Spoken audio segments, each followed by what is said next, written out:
Still haven't figured out the timing between the two platforms yet. So Yeah, I don't think that as much as I try it's figured to, out. uh, every time I tried to preempt it, it's like, oh, starting way too early. So be clicking the button momentarily. There it is. Coming, I think. Stream health poor. That could be a problem. We'll see. Hitting the go live button over there. Good morning. We made it. Welcome to Stuart's back with us for another Wednesday conversation. How you doing, man?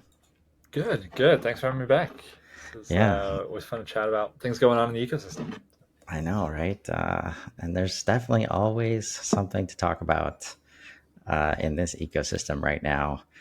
But we're just gonna dive in. You said you had some good insights to share. You've been, building out your coaching business. That generally means, more conversations, more use cases, more experience. So I'd love for you to, tell us what's going on out there.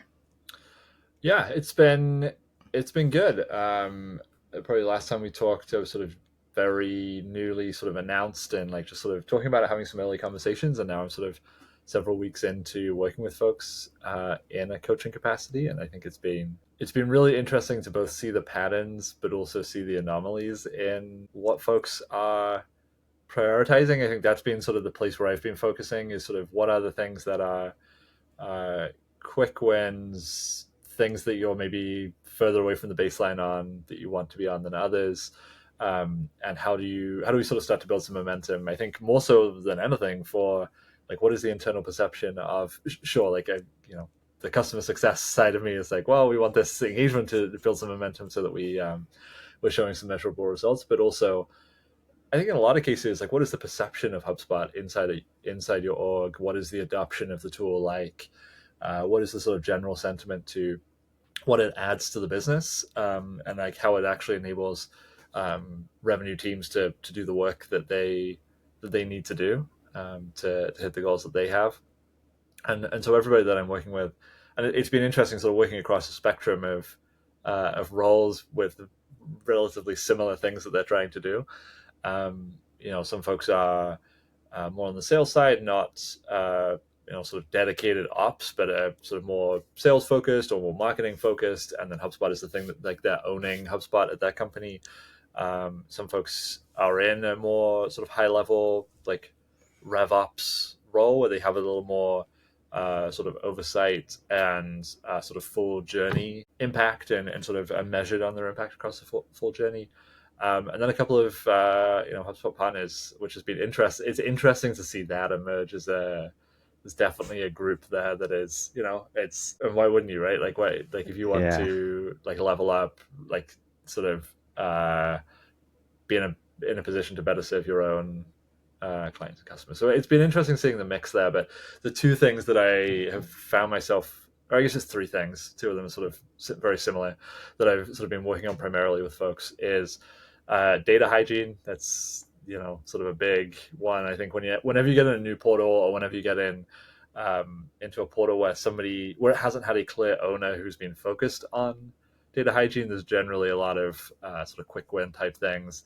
Even just seeing like what is the state of data in this portal, um, why are things not working the way that we expect them to work?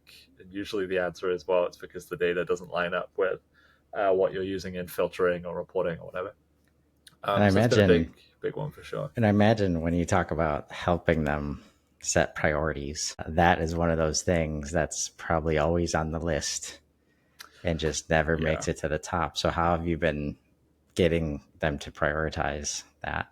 Yeah, so the way that I've been sort of approaching that is helping them understand the current state of the data. So we have, building out. I've shared a fair number of these on LinkedIn over the past couple of weeks, but the sort of data hygiene, duplication, or duplicate dashboards that sort of have playbooks for. We can just go deploy really quickly into somebody's account.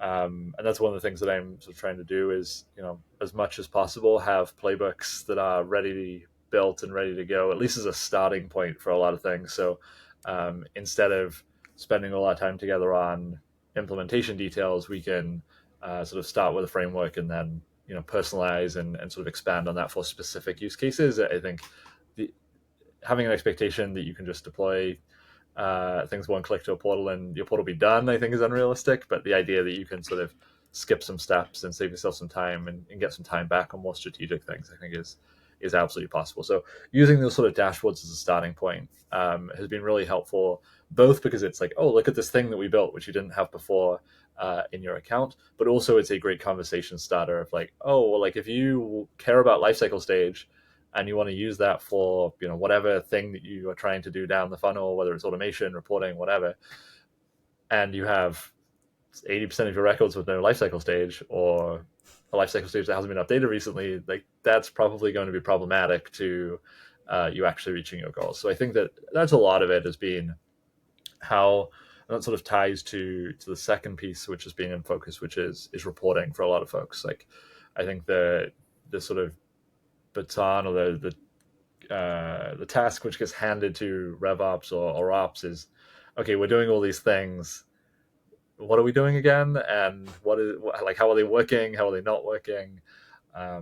So I think reporting is certainly high on people's list, and being able to tie those two things together has been helpful to say, okay, now we have a report, which is you can have a conversation based in the actual data, and this also isn't just a we're going to fix. And I think one of the sort of core thesis of the sort of coaching model is that people want a little more control, or a little more, not necessarily control, but at least understanding of what's going on in their own portal. And it's especially with data issues, which we know are ongoing, ever-present thing, and in CRM, being able to say, okay, this is the state today. We're going to deploy some strategies, work through some process to improve those numbers, but you're going to have sort of ongoing monitoring. We can flag if we can proactively, or at least much more quickly identify this is a trending problem. We should look at it if you have the sort of reporting mechanism in place. Yeah. And I think that's where, like, well, every business is going to be different. And, maybe some it's not as quick as others. But when HubSpot's involved, like, whether like customized or not, every HubSpot portal shares the same types of data on some level, Right. whether you're actively using them or not. And that's where, like, this immediate visibility that, like, there's so many times where the data's there, like, you just need to see Right.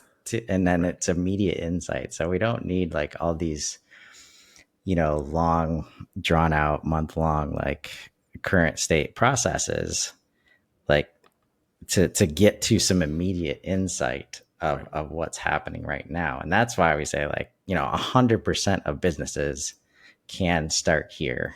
And if you're that business and you can't at least show me or talk about the current state in a way that tells us that you do understand the current state, we don't need a bunch of calls to figure that out. We just need to know, that you do or don't, basically. And if you don't, there are just a few clicks that are baby steps to say, hey, because it's also, like, powerful just to say, like, this is how the data is in here, right? You Right. might not know it is.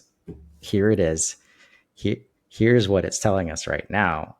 And now imagine if you could trust all this data, Right. right? Well, and I've certainly had that happen on calls too, where it's like we're talking about sort of the business case and the things that people want to be able to do, and I think that's starting the conversation there with sort of what people know and like what they are focused on is helpful, because you can then back into what the data is actually saying or what is actually happening in the data, right? And in one case, we were talking about the importance of industry segmentation and uh, being able to sort of sell a lot of products and being able to segment which customers have opted in to which things, and sort of have shown expressed interest in which things, because that's going to be massively important for both reporting, for qualification later in the funnel, but for earlier, like who are we going to send emails about this thing to, right? Like that's going to be an important data point. And when we dug into it a little bit, like they actually did have a lot of data and some pretty compelling data that like some things weren't very interesting to folks and some things were clear winners to folks. So I think that's that's absolutely right. If you start with the end goal of sort of what are you actually trying to do, and then back into all the and it's interesting that a lot of things come back to this. I've talked about this with onboarding. I've talked about this with like how you set up a pipeline, how you set up a process, but a lot comes back to dependency management. It's if you get to the goal, you can just okay, well, what are the dependencies that have to be true in order for us to reach that goal, and just sort of work your way backwards through them until you've eliminated all the dependencies or taken care of all the dependencies. And you'll be in a much better spot. And you also have this sort of clear, like, okay, we're focused on these things because we're trying to reach this goal, rather than just sort of scattershot.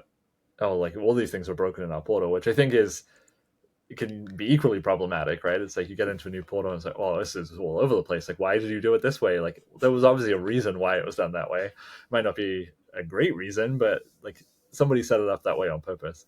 Right. And I Yeah, think and starting without with the goal is just a good forcing function.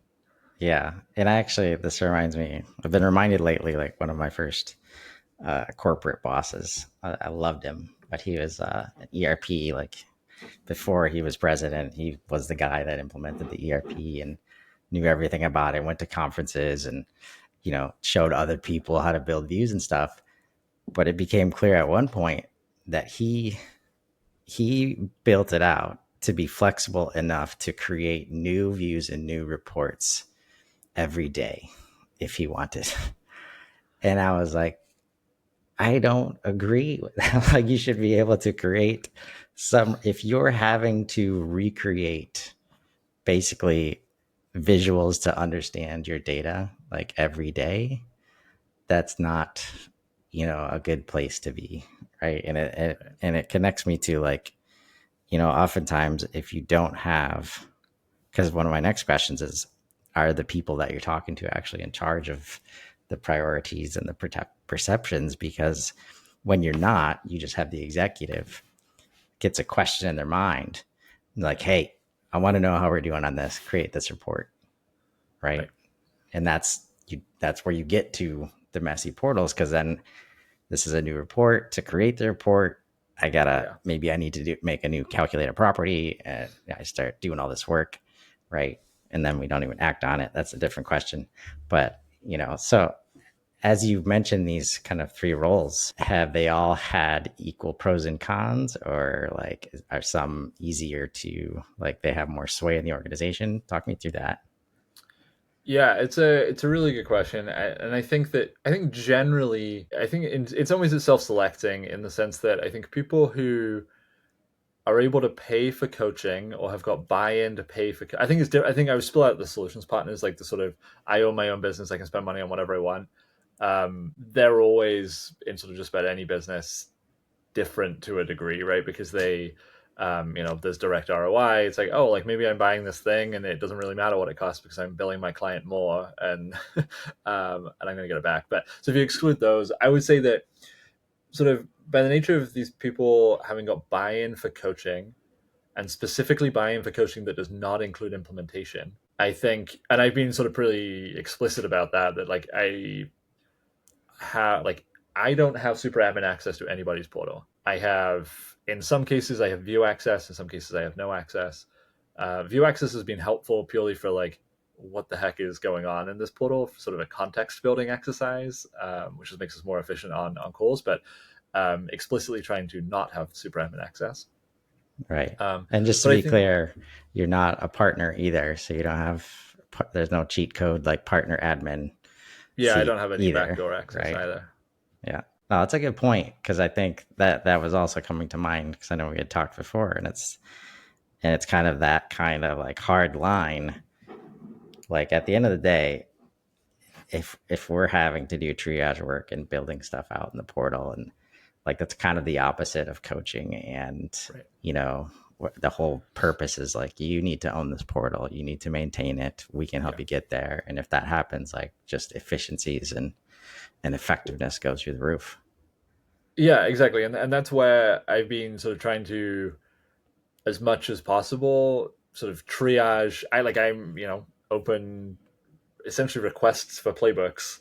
Like I will absolutely go build whatever playbooks needed async, and then you can deploy like through the sort of mechanism that I'm using to deliver the coaching. Like they can deploy those directly into their account, and like they skip the implementation time, they get the thing that's the starting point. But it is, to your point, it's not a like I'm not responsible for the fire hose of requests, which I think also is helpful in like, well, actually, we do need to be somewhat strategic about the roadmap and how we set expectations around what gets implemented on what cadence and how are we building the system to support the needs of the business rather than sort of constantly being this in this reactive state of, we got a request from an exec, we have to go build a thing right now. It's like, well, if that is a thing that is important to that exec, it's important to that exec for a reason. Let's understand what are they actually trying to answer here and make sure that our implementation in HubSpot actually supports that. Because if you have to build it one off today, you're gonna have to go build it one off Yes. next week too. So that's Especially sort when of the next been, exec starts asking for a similar thing that's just slightly yeah. different. And I think this is sort of so I guess to not get too sort of off topic here, like I think the people who are able to get buy-in for coaching in this way have enough autonomy to be able to implement things. And I think that the sort of, I mean, this is somewhat of an assumption, but that the person who is approving that coaching investment, I think to a large degree is like, well, I no longer have to worry about the specific implementation here because there is like my person plus coach who are going to solve the problem in HubSpot, right? Um, and I think that it does become a little detached from, or it allows it to become a little more detached from, oh, I need this answer, so go build me this report, and just becomes, okay, the system needs to be able to give me this answer, which is Yes. a totally different thing and totally valid, right? Like I have a great quote from somebody who I was talking to a while back that was like, it feels like HubSpot is working against us. I want to build a system that works more for us, right? And Yeah. it's so true. It can feel like you've built a lot of stuff. And I mean, I was just working. I think I posted this too on LinkedIn. Like, I was working with somebody who had 100 reports, and we cut it to like 23 or something. And it feels like, and we didn't really do anything crazy. It was like there's a bunch of duplicates here. Like, let's remove the duplicates. This is covered by this other thing. We don't. This is like a date ranged thing that we don't need anymore. Like it was a point in time type thing. Like we don't need that. It's covered by another report. But the difference in clarity and Yes. understanding of like what is actually in this portal, and how I can use what is in this portal, increases dramatically, um, by sort of Yeah. cutting the things that aren't serving that goal. Because I think, like, yeah, man, like, one of the most common, like, I think, consequences that leads to, like, lack of adoption is if another user who hasn't been involved in the process ever has to ask themselves this one or that one, Right. they don't choose either. Right. Right. And they just Well, they start. assume that they both have to be wrong, or like you can't have two reports that are the same and both right, right? Right. Unless they're exactly the same. But Yeah.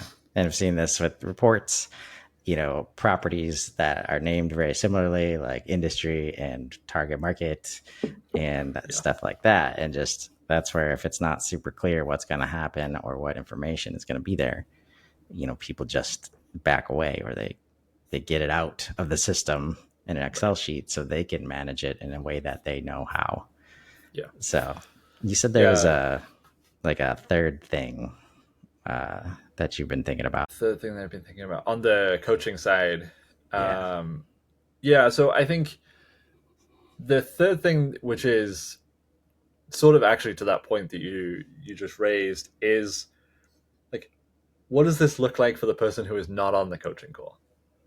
Right? It's like, how do we enable the rest of the team? How do we make sure there actually is adoption of the tool, of the process, of the way that we want to use this thing? Because often the sort of, when there isn't clarity there, you end up with issues in data and reporting, right? It's sort of this cycle which is self-perpetuating in a not great way. And so the way that I've been sort of talking through that with folks is like, well, you have to be a lot of HubSpot honestly is like actually not very hard. It's the thing that is hard is that you have to be very explicit about defining what it is that you're trying to do and Yes. how you're going to accomplish it, right? Oh Life man. cycle stages have come up in every single call. And they are one of those things that, again, like, not super complicated. Like, you just have to make a decision. What does it mean to be in this life cycle stage? How do we make sure that people who meet our criteria end up in this life cycle stage for anything that isn't automated by HubSpot? And then, like, do we like how do we maintain the sort of relevance and sort of view of that definition for everybody who's interacting with the system, right? Um, Yeah, so, I and think yeah, life that's cycle stages probably are the best example of something that you can. People get very sort of scared off, I think, because they have seen it go horribly wrong or don't really understand where it fits, or like it seems confusing. And admittedly, HubSpot hasn't made that a whole lot easier with things like lead status and, you know, the lead object and the prospecting yeah, workspace, and like a lot of these things, as like a lot of things in HubSpot, are interconnected. But the yeah, and starting it's point with so all of them is define what do we want this to be. And honestly, it doesn't matter what you decide they are going to be. You just have to decide, and you have to stay with that, or you have to have consistency across how you apply that definition. yeah, and that consistency comes from the strategy, and like that's where I'm getting to, like, because even like the stuff that's usually project work, like let's say a portal, right? Like the concept of thinking about this in hours and like uh time and materials and stuff like that, it's just like, at least with HubSpot for me, it makes zero sense because all the work is the strategy and figuring out the decisions you're going to make and what you want to accomplish. uh the building can take seconds, like when this stuff is ready. Right. And then we're talking about, pricing related to IP, but nowhere in the equation should it be a conversation about how long it's going to take me to do this inside of HubSpot, because Right. all the tools are there. There's so many resources available like yours where it's a couple clicks. And that's where I try to get and just make it very clear, like, this is how easy it is to do this seemingly complex thing.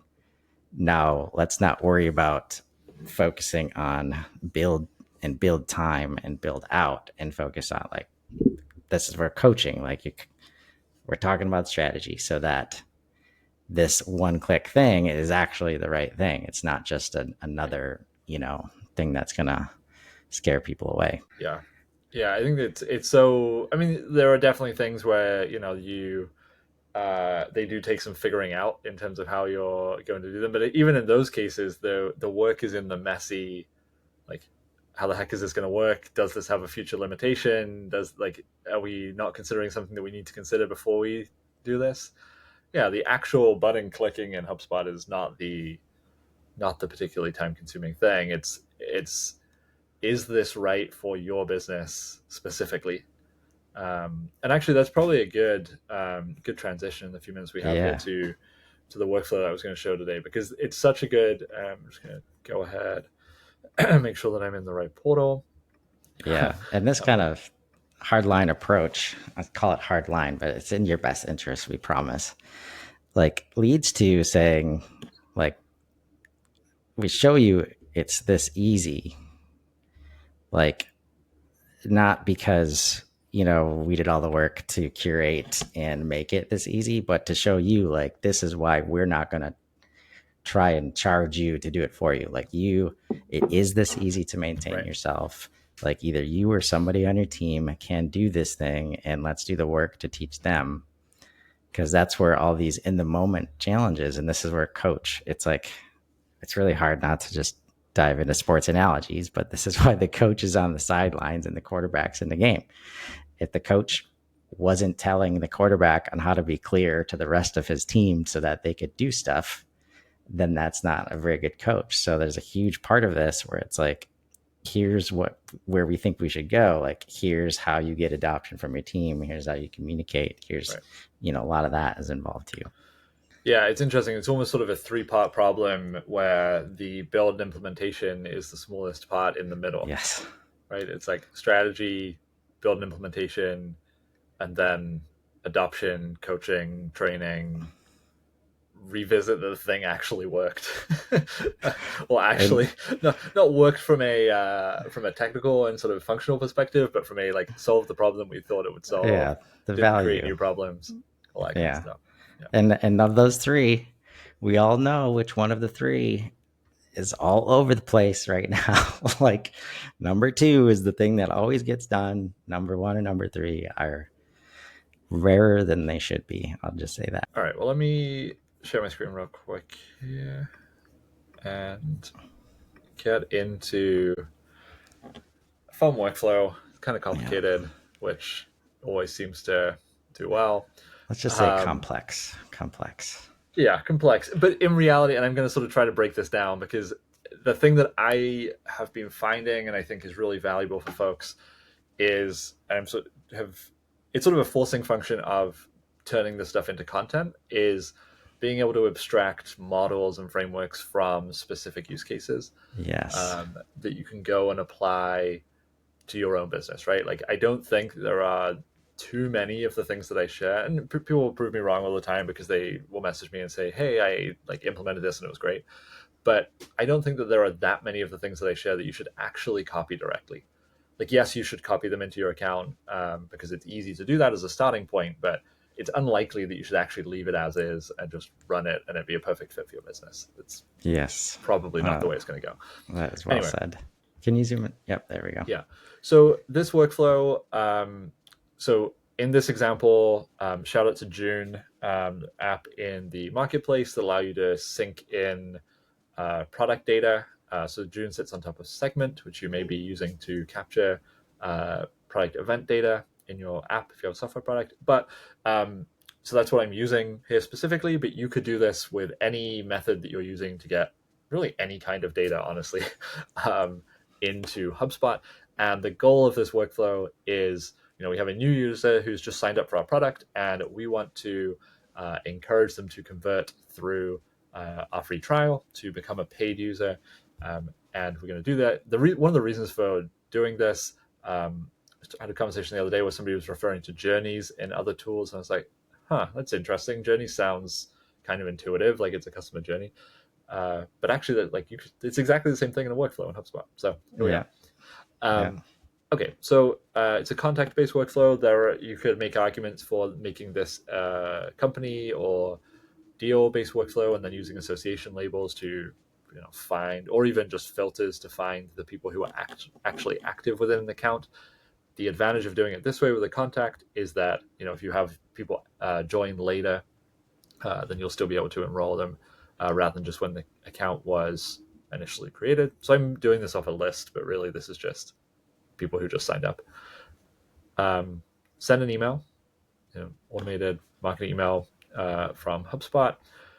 Delay, we don't want to email people too frequently. The And then this most is where it underrated gets step in workflows. delays. Yes. Yeah, there's lots of them in this one. And then this is where it gets interesting. So there'll be more content from June around this. June already has some great content around activation and how to think about activation in product. But essentially, if you're trying to onboard people to a software product, or really any product, but in this particular example, it's software, there are specific milestones that you need people to accomplish to sort of get to a activated state. And first off, as we just talked about, defining those milestones for your product, your business, your customers, even segments of customers is going to be incredibly helpful. And once you have that definition in this workflow, we're just going to check whether or not those milestones have been reached. So the first one is, in this case, KYC complete. It's a payment product. If yes, they're going to go left to this milestone one achieved. That's the less interesting branch. So let's go to what happens if they don't achieve it. And this is essentially where this is where I was talking about sort of models and frameworks. Like, each one of these branches essentially creates a new little loop, which is what should we do when this thing doesn't happen as we would like it to. And in this case, we're going to send an email, wait another day, check again if the milestone was reached. If it was reached, then great. We just use a go to action to go back to the same sort of success branch that that we were just at.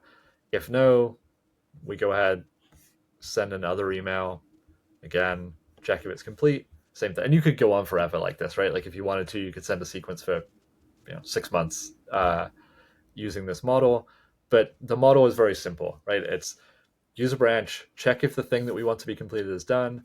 If yes, great. Use a go to action action to go to the next milestone check. If not, do an action or do a thing to engage them to try to get them to reach that milestone. And in this first branch, we're just sending automated email. But if we go over to, so you'll see these are the two sort of success, but not the first time go to action arrows coming into this check of milestone two. If milestone two is not achieved, then we do something different, right? We send a different email, wait again with a delay, branch, and in this case, we're going to create a task for a human to reach out. We can provide context about the account, all that good stuff.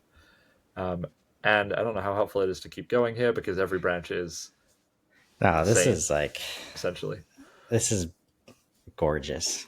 And this is where on the surface, I mean, it looks complex because it is. And this is why the important part is the strategy beforehand that The important says, part is the these are the definition. If you don't know what milestone 1, 2, 3 yes. and what it means to start a trial is, like, you can't build this workflow. Right. And here's the thing. You do know. You just might not have documented it. Your sales Right. team knows, your customer success team knows, right? Right. And when I'm seeing this, like before you even got to the invoices and payments, this is the kind of thing what we mean when it's not going to take, like when we're here to curate the resources and curate what's possible, what's available. What I'm seeing here can be applied almost anywhere in the buyer journey, customer journey. Like there's stages, you want people to move through them. Yeah. When you do something, especially on success, and this is why like success is like 100% under your control, how you tackle this as a business. Like sales and marketing, like you can't control always when they're going to close.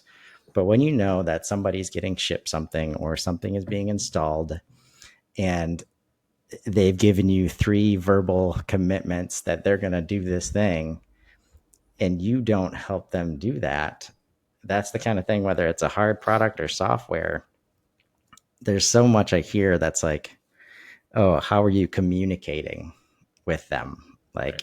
it's like, oh, we're sending out, oh, they get notifications like once a month. And like, that's not just because you're sending emails doesn't Right. mean you're communicating.